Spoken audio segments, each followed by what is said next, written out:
Macroscopio es un instrumento que permite ver de cerca algo grande, y esa será nuestra intención.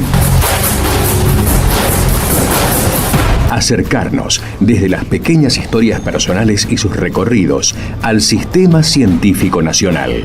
¿Quiénes lo conforman? ¿Cómo llegaron allí? ¿Desde dónde partieron? ¿Qué obstáculos tuvieron que sortear? Son solo algunas de las preguntas que estaremos contestando en nuestro programa. Les invitamos a escuchar estas trayectorias y a sus protagonistas.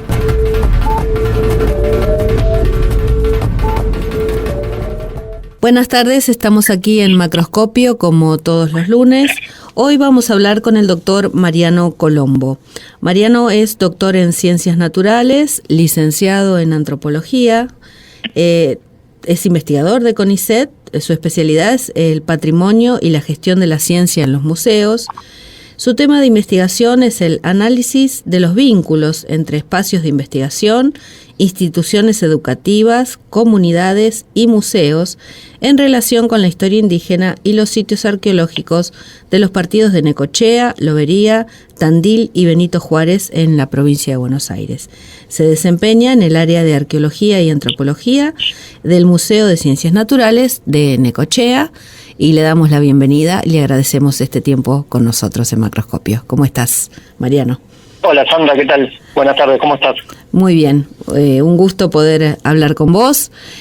Siempre comenzamos el programa hablando de los recorridos de nuestros entrevistadas y entrevistados. ¿Cómo fue que en tu caso empezó la curiosidad o la necesidad de estudiar antropología, de saber cómo te decidiste por esa disciplina? Bueno, está bueno charlar un poco sobre los recorridos porque en definitiva es lo que nos pasa a las personas a través de las carreras, ¿no? Totalmente. La verdad que en mi persona la curiosidad, el interés por las ciencias naturales, digamos así, en general, desde que tengo recuerdo, siempre me interesó, me llamó la atención ver bichos y plantas y sus movimientos, sus acciones, sus cambios a lo largo del tiempo. Por suerte viví en un entorno natural. Yo soy nacido en La Plata, pero he estado mucho en el campo porque mis viejos eran viajeros de esos de casa rodante y andábamos mucho por distintos lugares del país, mucho en ambientes de mar, que me fascinaba, así que tuve muchas vivencias ahí con la vida natural desde chico. Y un día en una caminata, esas cosas que se hacían antes, que ahora me pongo a pensar y yo con mis hijos no lo hago, pero me dejaban irme a caminar mientras mi viejo dormía en la siesta y capaz que estaba 2 horas, 3 horas caminando entre los médanos con mi hermana. Y un día encontré un hueso grande que tenía dentro una carita tallada. Debería ser de vaca, ¿viste? O de algo así nomás. Sí. Pero alguien se había tomado el trabajo, no sé si paveando o qué, le dibujó, le talló una carita adentro. Y yo volví con el hallazgo ese, que fue mi primer hallazgo, a la casilla rodante, y cuando volvimos a La Plata, mi viejo me llevó al museo de La Plata. Y ahí flasheaste. Y imagínate, entré al museo, Sí. que es grande, Sí, todavía sí. lo veo grande. Imagínate cuando era chico, que era todo, lo ves más grande, todos los techos gigantes, y me llevaron abajo a lo que le dicen las catacumbas del museo, donde hay muchos investigadores. Y bueno, ahí nada más, la verdad que no me acuerdo qué me dijeron. No importa, en definitiva, qué me dijeron, pero vi el lugar y yo dije, yo quiero trabajar acá. Claro. De eso sí me acuerdo. Impactado. Sí, porque descubrí que había un trabajo atrás de eso. Qué bueno. No que... Y posteriormente, más de grande, empecé a viajar por mi cuenta, no con mis viejos, a conocer otras sociedades, no solo cosas naturales, sino me interesó más conocer gente de otros lugares, cómo vive gente de otros lugares. Y mi primera experiencia viajando y viendo otras realidades fueron siguiendo bandas de rock. En los 90 siguiendo Los Redonditos de Ricota y viendo qué bueno. un mundo. Viste que las cosas están, me gusta contarlo, porque están vinculadas y ver otros entornos del que yo estaba acostumbrado a vivir. Y creo que la unión de esos intereses a lo largo del tiempo fue fue de comprenderlo desde de los estudios formales y fue la antropología en ese sentido. Antropólogo y ricotero.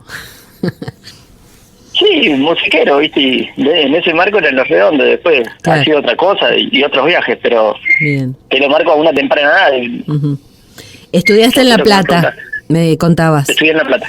Y ya, digamos, bueno, esta primera experiencia que tuviste de niño te marcó, te impactó, y la decisión de investigar, de formarte como investigador, se reforzó con la cursada de la carrera, apareció después, se presentó como una posibilidad concreta. Cuando hice la carrera, ahí hay otro factor que no lo charlamos y ya que estoy lo meto de pasada, que cuando uno elige una carrera tiene un montón de factores alrededor y ya sabemos que uno de los más importantes es la supuesta famosa salida económica. Claro. En mi casa no importó, por suerte, no porque nos sobrara mucho, sino porque me bancaban haciendo lo que nos gusta, a mí, a mi hermana es artista plástica, Bien. así que seguimos por el lado de los dos de la incertidumbre al empezar, pero bueno, empezamos por ahí y a medida que avanzaba la carrera y no sabía qué quería hacer, porque primero quería estudiar paleoantropología, es decir, la evolución de los biológica de los seres humanos. Me di cuenta que para estudiar eso casi que me tenía que ir a África y que no podía. Y después empecé a trabajar en laboratorios del mismo museo, prestando ayuda en distintos temas, más históricos, más biológicos, distintas cosas. Trabajé como forense, hice de todo. Y al terminar la carrera se presentó la posibilidad de presentarme a beca de CONICET. Porque muchas de las carreras, por lo menos hasta ese momento, vinculadas con investigación, te preparaban para ser investigador. Claro. No nos contaban muchas otras opciones. Cosa que no está tan bueno, porque hay un mundo posible fuera de la investigación y que ayuda, o que se trabaja desde la investigación, pero no desde la investigación formal. Pero bueno, en ese momento la beca que yo vi fue presentarme una beca de CONICET. Interesante lo que contás, porque en otros espacios académicos es todo lo contrario. O sea, los alumnos se enteran quizás en el último año de su carrera que existe la posibilidad de hacer una carrera de investigación y de entrar a CONICET, etcétera, etcétera. Claro, es tal cual lo que decís. Pero bueno, me parece que estaría bueno que en las distintas carreras tengamos la visión al menos de distintas opciones. Exacto. Tanto la de investigación como la de gestión, como la de educación, que ninguna de esas perdés formas de investigación. Claro. Pero no es lo mismo trabajar como investigador que investigar en tu trabajo diario. No, seguro. Y sobre todo en contextos como los nuestros, tan cambiantes, ¿no? Ahora estamos ante una situación donde prácticamente el CONICET está expulsando gente, entonces, bueno, claro, obviamente tenés que planificar tu vida desde otro lugar y hacia otro lugar, ¿no? Así que existe una vida más allá del CONICET. Eso es. No, exacto. Eso es así. Además, quizás no sé si me adelanto en lo que vamos a charlar con la entrevista, pero cuando vos haces carrera de investigador también haces una carrera de hiperespecialización. Claro, totalmente. Y si vos perdés ese laburo, terminás siendo un hiperespecialista en la uña del dedo gordo derecho de el tigre dientes de sable que vivió hace 20.000 años, y cuando perdiste el laburo sabes de eso. Claro. ¿Y cómo haces para trabajar otra cosa? No puedes hacer otra entonces cosa. Es difícil. Exacto. Ingresaste entonces, te presentaste a la beca doctoral. Sí, me presenté a la beca doctoral en el año 2008. Uh-huh. En el año 2008 me salió. Bien. Pero antes no me salió de movida. Tuve un par de años probando. Trabajé de otras cosas, siempre vinculados a la profesión, pero no estrictamente ligados a la investigación, a la investigación formal. Sí. Y luego me salió una beca viviendo acá en Necochea. Me vine a vivir a Necochea porque tenía un trabajito acá en Necochea ya con una arqueóloga, no una antropóloga social, sino una arqueóloga. Entonces más o menos estaba vinculado a temas de patrimonio y de arqueología. Bueno, finalmente me salió una beca doctoral para empezar a hacer los estudios doctorales en un tema ligado a la arqueología de esta zona. Sí. Ya tenía a mi hija y empecé a trabajar, digamos, con lo que me salió en ese momento, que fue un tema más arqueológico, como te decía. Ujú.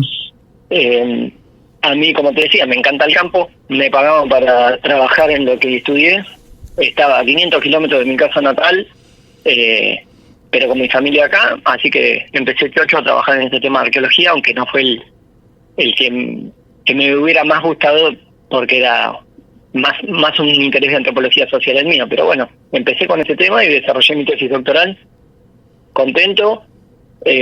Tuve 5 años trabajando en los sitios arqueológicos de las sierras del centro de Tandil, del partido no, sino de las sierras de Tandilia. Ujú. Y ahí están los partidos que mencionaste vos al inicio en mi presentación, que ahí empecé a tener vínculo con ese territorio, ese paisaje serrano del centro del sistema de Tandilia.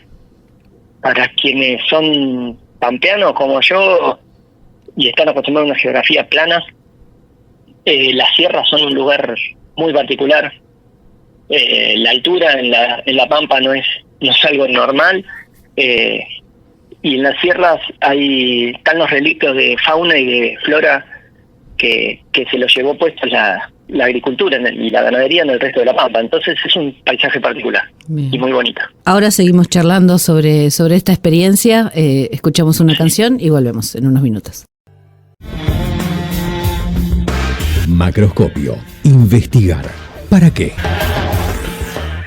Continuamos hablando con el doctor Mariano Colombo. Bueno, nos comentaba sus primeros pasos en su formación. Llegamos a tu beca CONICET, a tu radicación, digamos, en la zona de las sierras de Tandil y tu trabajo relacionado con eso. ¿Cómo siguió la escritura de la tesis, el doctorado y después la presentación a carrera en paralelo con tu trabajo cotidiano? Bueno, pude terminar la tesis doctoral sobre las poblaciones indígenas que habitaron inicialmente ese sector que te comentaba de las sierras de Tandilia, el centro de las sierras de Tandilia.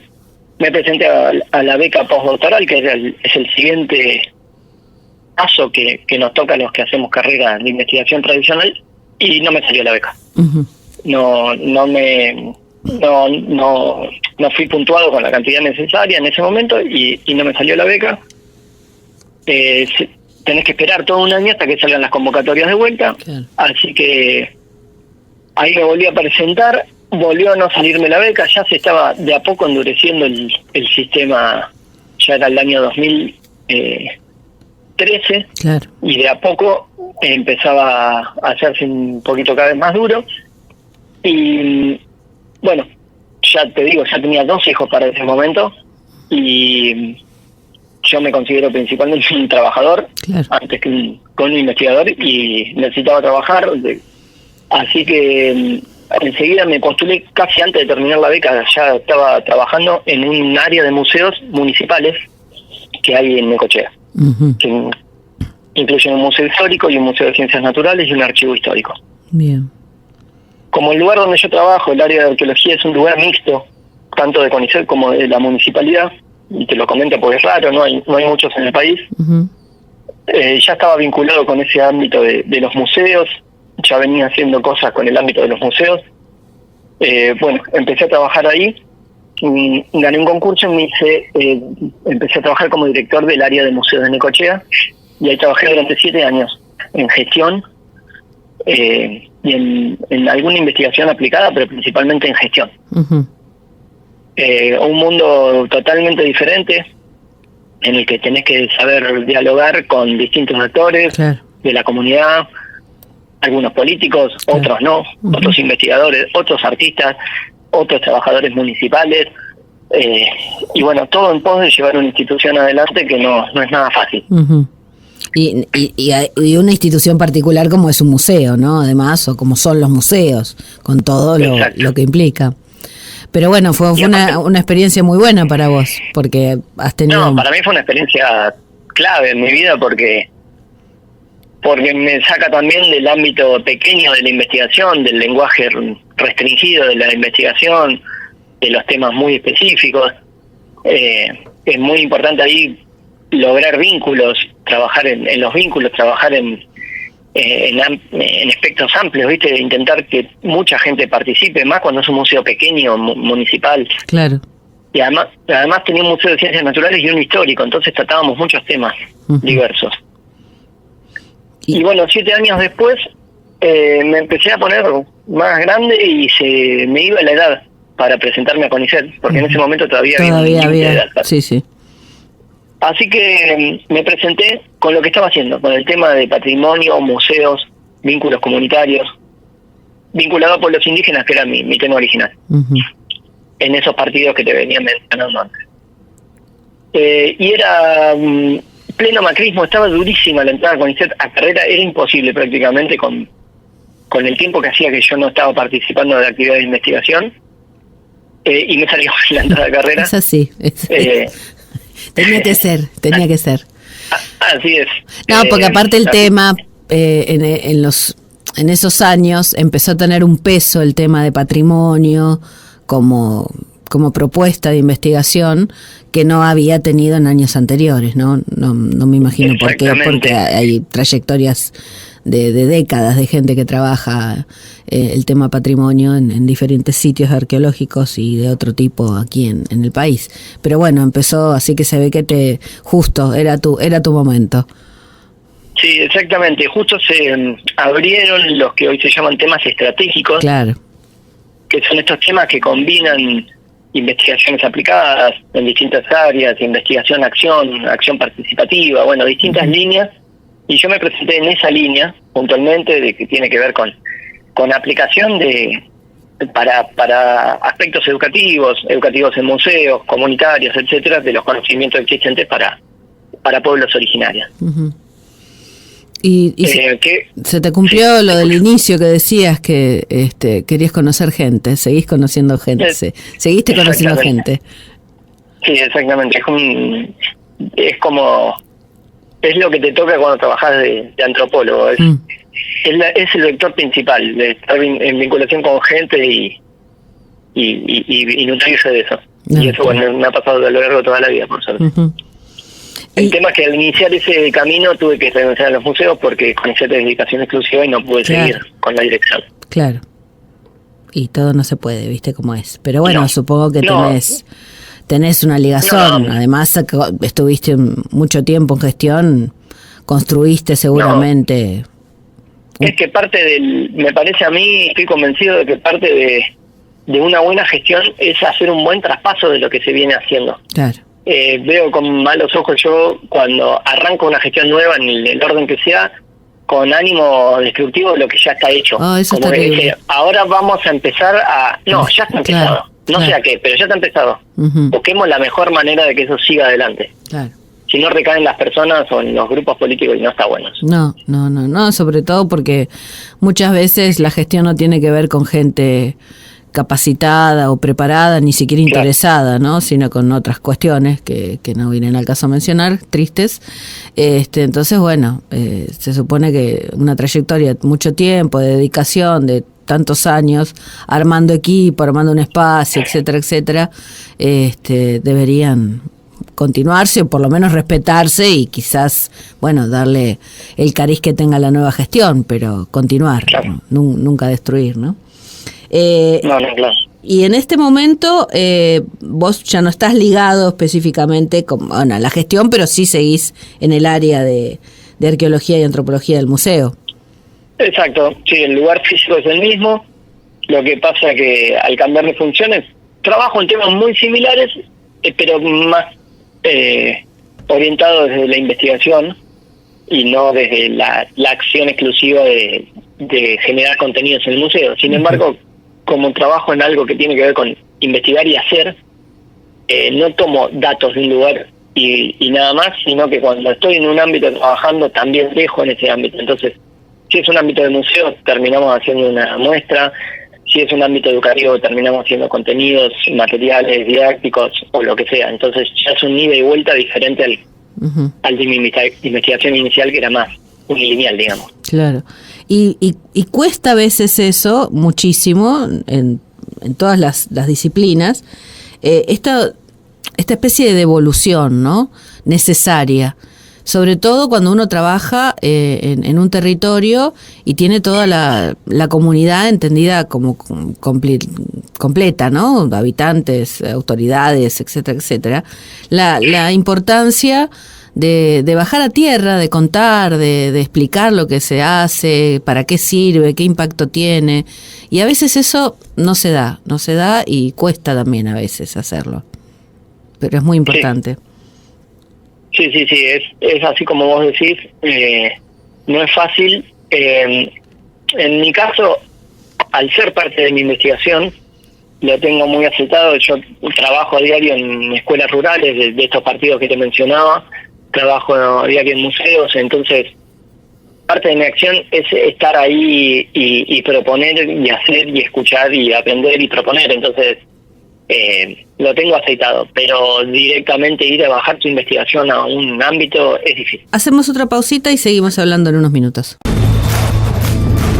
Macroscopio, la ciencia en su laberinto.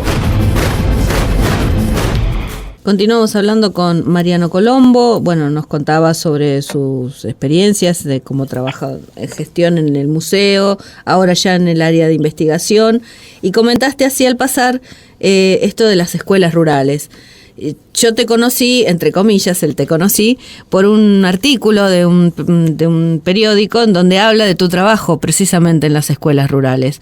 Ahí había unas fotos en donde estabas vos en campo con algunos chicos. ¿Nos querés contar un poco más sobre eso, que me parece muy interesante? Dale. Bueno, el tema de las escuelas rurales aparece muy vinculado a lo que te contaba inicialmente, al trabajo con el pasado indígena de esta región del centro de Tandilia. Es un territorio que conozco, al que asisto siempre, y bueno, me pongo en contacto con distintos tipos de escuelas, algunas muy aisladas, otras no tanto, digamos un poquito más semiurbanas, pero hablando de pueblos muy muy pequeños, de 500 habitantes, y otras escuelitas muy chiquititas de 5 o 6 alumnos en toda la escuela. Uh-huh. Pero que tienen la particularidad de estar muy cerca de los sitios arqueológicos, a nivel físico, ¿no? Muy uh-huh. muy aledaños a los sitios arqueológicos. Entonces arrancamos un proyecto de trabajo anual con los distintos, a lo largo del ciclo lectivo, para desarrollar estos temas de cómo fue la vida indígena pasada, cómo es cómo son las comunidades indígenas que habitan en el presente, por qué procesos pasaron, qué ocurrió en ese mismo lugar y qué ocurre en el lugar donde ellos habitan, viven y van a la escuela, desde una perspectiva en la que nos proponíamos contar algunos conocimientos existentes de la ciencia, en arqueología en especial, del pasado, pero principalmente escuchar y estar en vínculo con lo que tienen para contarnos los nenes y las nenas de ese paisaje en el que habitan. Mm. Entonces, era un ida y vuelta, era una búsqueda de información mutua en ver cuáles son los conocimientos situados propios de alguien que vive ahí. Uh-huh. ¿Qué me podés contar vos de esos cerros? ¿Qué me podés contar vos de ese paisaje, de esa naturaleza, de cómo son los animales y las plantas y cómo es el ciclo anual? Y mientras tanto yo te voy contando también cómo fue esa vida en el pasado, en caso de que no la conozcan, porque algunos sí conocían. Uh-huh. Entonces hice un diálogo de largo plazo, no de una ida exclusiva a contar, claro, o a lo que hacer extensión o divulgación, sino a un trabajo un vínculo, a largo plazo. Un vínculo, claro. Totalmente. En el que me agarra como maestro, digámosle, pero externo a la escuela, uh-huh. Con la escuela, con todas las escuelas, con una disponibilidad hermosa también para trabajar.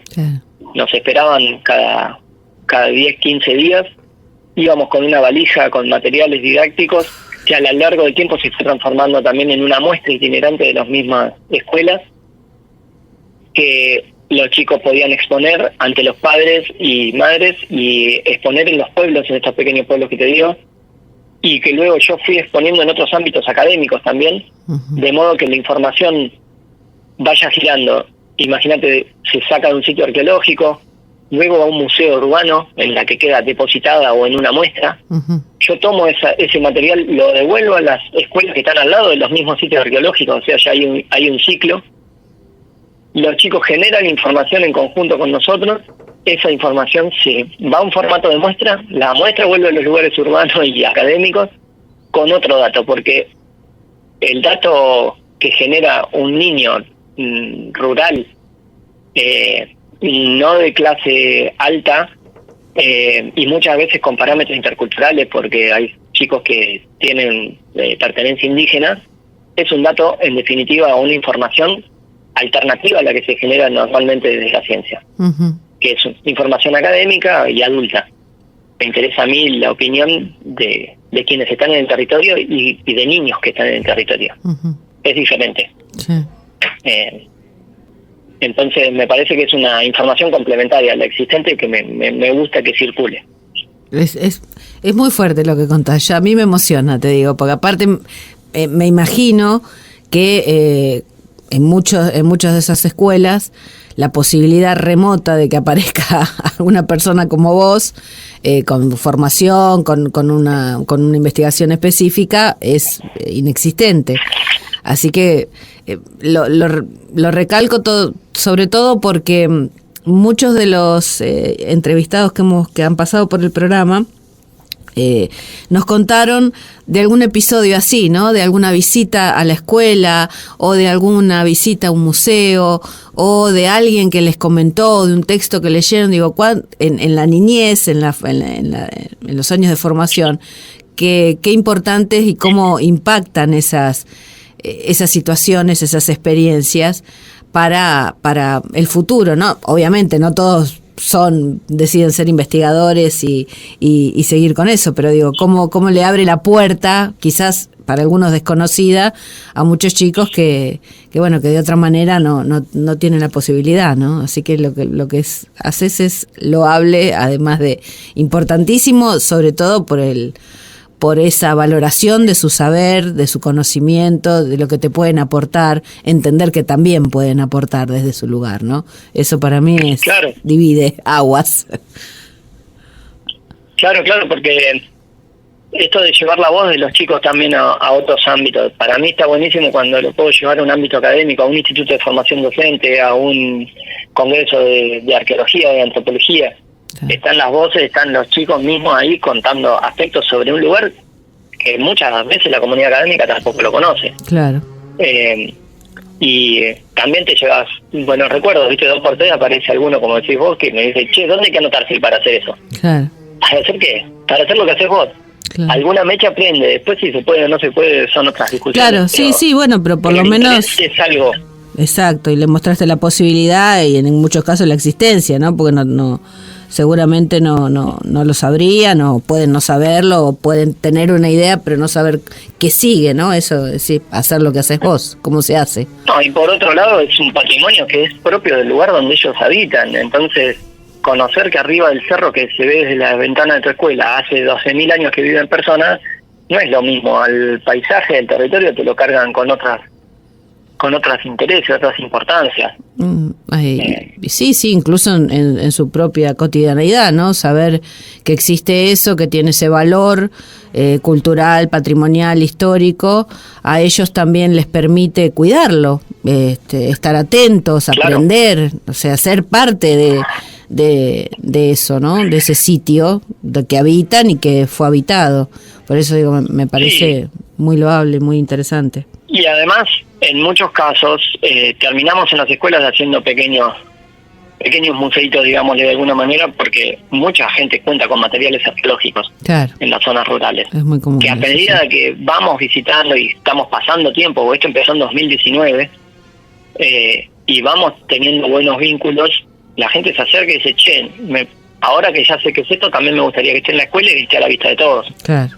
Y eso es parte de las muestras que realizamos. Entonces, tiene un valor de cuidado patrimonial, como decís vos, de conservación, porque no conservamos lo que no conocemos, entonces está bueno que se conozca. Exacto. Y por otro lado, también a nivel generar una mayor democratización de ciertos conocimientos que no son fáciles en la escuela. Los pueblos originarios no son un tema sencillo, son un tema que ha tenido mucha...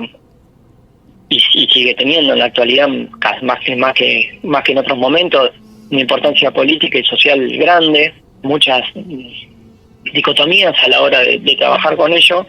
Entonces, entender que hace mucho tiempo vivió gente, que hace mucho tiempo que viene viviendo gente en el territorio, que está habitado y que no somos los primeros que vivimos, también es un tema de importancia desde mi punto de vista para trabajar, porque están las currículos escolares, no porque a mí me gusta y nada más, sino que es parte de lo que el Estado, el tema es cómo lo cuenta el Estado, entonces también complejizar ese discurso está bueno y es parte de mi papel. Exacto, y además entender eso, ¿no? O sea, dar cuenta de lo que decías recién, de la gente que vivió, de la gente que vive, que seguramente mantiene o tiene relación con las etnias que allí habitaron o son sus descendientes, pero que están allí. O sea, que no es que nunca más, o sea, se pasó como hay tantos otros discursos de negación y de que se extinguieron, bueno, eso se repite con un montón de etnias que vos después las propias comunidades se organizan para dar cuenta de que todavía están acá, ¿no? Exactamente. Hacemos la última pausa. Perdón. Dale. No, decime. Y son parte de nuestra historia y de nuestro presente, tal cual. Totalmente. Hacemos la última pausa, Mariano, y volvemos en unos minutos. Macroscopio, lunes de 18 a 19. Conduce Sandra Nicosia. Seguimos hablando con Mariano Colombo, bueno, ya en nuestro bloque final. Mariano, después de esta experiencia tan hermosa, porque no le encuentro otra palabra, hermosa, increíble que estás haciendo en las escuelas, ¿cómo sigue tu trabajo hoy y a futuro en este contexto, como decíamos antes, un poco hostil, ¿no? Para todas estas investigaciones. Sí. Bueno, está difícil porque en mi caso recorro un recorrido amplio por caminos de tierra. Estoy obligado a trabajar con subsidios que están frenados, entonces creo que el modo de desmantelar CONICET hoy en día es asfixiarlo económicamente y además de la gente que ya se ha echado realmente, ¿no? Que en muchos casos son personas que trabajan en la administración y que son el pilar más importante del trabajo en CONICET. Sí. Hoy en día estoy muy imposibilitado de moverme, por lo menos en ese rango amplio. Como te decía, trabajo en 4 partidos de la provincia de Buenos Aires, un recorrido de casi 400 kilómetros. Sí. Entonces, mantenerlo con la misma asiduidad me cuesta un montón. Por suerte, al finalizar el ciclo lectivo, tenemos una forma de trabajo, sabiendo cómo son las cosas en Argentina a veces, que finalizamos ciclo lectivo y si no empezamos el año que viene no colgamos a nadie. Claro. Está bueno mantenerlo, por supuesto, pero por lo menos ese ciclo se terminó, que venía de muchos años.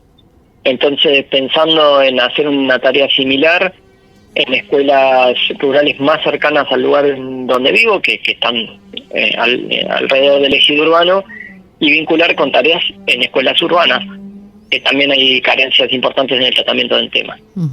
Y por otro lado, seguir generando contenidos educativos, porque algo que pasa cuando laburas en educación, en este tema de pueblos originarios principalmente y sociedades indígenas, muchos docentes manifiestan la necesidad de nuevos materiales actualizados, novedosos, con otra forma de entrarle para los distintos niveles educativos. Entonces se me ocurrió, en función de todas esas demandas, empezar a trabajar en institutos de formadores, institutos de formación docente, que es de donde salen las maestras y maestros que van a trabajar a ese tipo de escuelas. Excelente. Entonces empezamos con proyectos anuales en ese ámbito, que creo que es un enclave importante para dar una mano, viste, que nuestra, en definitiva, que es lo que hacemos, investigación, pero para que sea útil.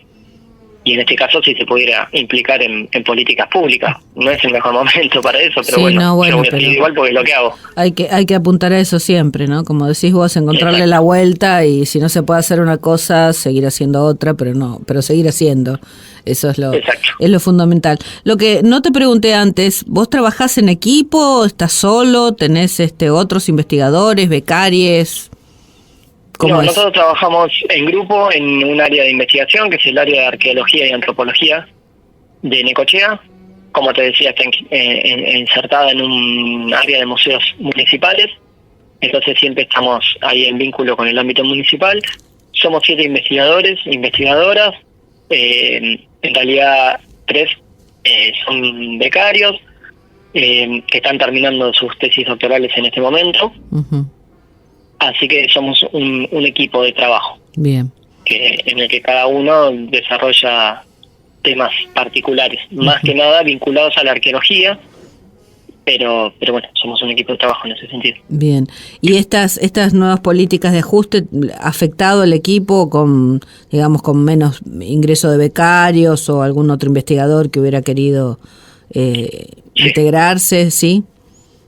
Sí, porque son un becario y 2 becarias que, finalizando sus tesis doctorales, cuentan con una incertidumbre tremenda porque el paso a carrera o a postdoctoral está muy difícil, los cupos están exageradamente limitados y bueno, es lo que te puede pasar, te coarta la carrera a la mitad, digamos, al haber terminado la tesis doctoral. Entonces sí, está muy complicado. Sí, y aparte de eso que decís vos, ¿no? El tema de la incertidumbre, de todos estos chicos que están hace tantos años formándose con una formación superior, valga la redundancia, que bueno, que ya tenían un perfil y una planificación de vida, ¿no? Porque no es solo, como contabas vos, no era solo hacer el doctorado en 5 años y después uno ya va planificando su futuro. Así que sí, tu futuro personal y tu vínculos con los lugares de trabajo, ¿viste? Con los campos a los que vas a trabajar, con las escuelas a las que vas a trabajar. Claro. No es fácil de golpe desaparecer de los lugares. Uh-huh. ¿Y a qué le pasó? Le pasó que no está teniendo recursos para moverse. Claro. No, bueno, igual obviamente eso es parte, en el vínculo que arman también es parte de la difusión de cómo se hace ciencia y en qué condiciones, claro, ¿no? Así que lamentablemente estas cosas pueden ocurrir. Mariano, yo te agradezco muchísimo tu tiempo aquí en el programa, todas tus anécdotas, tus comentarios, tu recorrido. Absolutamente loable e imprescindible tu trabajo, me parece excelente.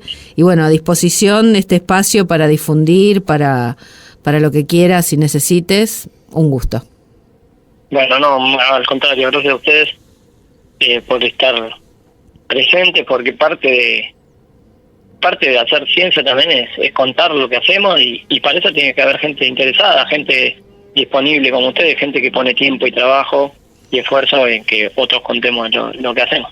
Bien. Así que gracias a ustedes. Bueno, estamos en contacto. Hoy escuchamos en Macroscopio Zona de Promesas por Gustavo Cerati y Mercedes Sosa, Juguetes Perdidos por Patricio Rey y Los Redonditos de Ricota, Chau, No Te Va a Gustar, No Tan Distintos por Sumo y Rezo por Vos, en versión de Charly García y Luis Alberto Spinetta. Nos despedimos hasta el próximo lunes. Los saluda Sandra Nicosia, operación técnica Beco Blanco.